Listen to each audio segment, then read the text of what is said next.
known as Flakka is spreading rapidly across the United States and already causing an epidemic of overdose fatalities and acts of violence. We're talking about Flakka. Flakka? The drug is called Flakka. Some have dubbed it the insanity drug. And it's everywhere. It's been described as the scariest drug in the world. More powerful than heroin or cocaine.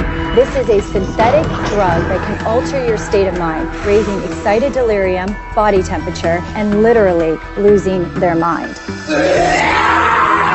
They're all experiencing like superhuman kind of strengths. Or it takes 6 policemen to hold them down. That's a problem. Psychotic breakdowns, hallucinations, aggressive, violent behavior, Cannibalism and self-mutilation. indiscriminate violence. When Flakka takes over, We are living in the context of the end of the age. We are a nation under judgment.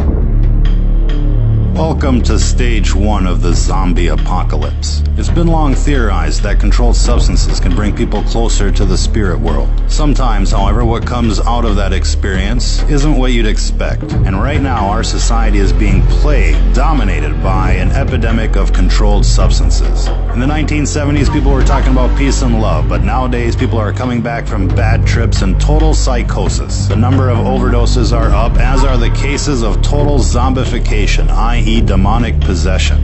The dark side opens people up to such possessions through lack of faith and environmental conditions. And while this isn't so much an issue with people of faith or orthodox practitioners, if your foundation is public education, if your dogma is militant atheism, substances like bath salts or Flakka can be the ingredient that pushes you over the edge, an edge that you will never come back from. Weaponized substances such as bath salts and spice are being mixed into just about everything these days. E-cigarettes, chocolates, party drugs, with the intended purpose of fucking you up permanently. These are not the days to be experimenting with new things. These are not the days to be a party kid. Nefarious agendas are at play, and just about everything out there these days is being spiked with chemicals to do you in. This recent craze of legal highs, for example, has become epidemic in proportion. Coupled with the outbreak of pharmaceutical abuse, heroin abuse, meth abuse, this all has the potential to doom an entire generation like never before. Our message is clear. Don't be a guinea pig.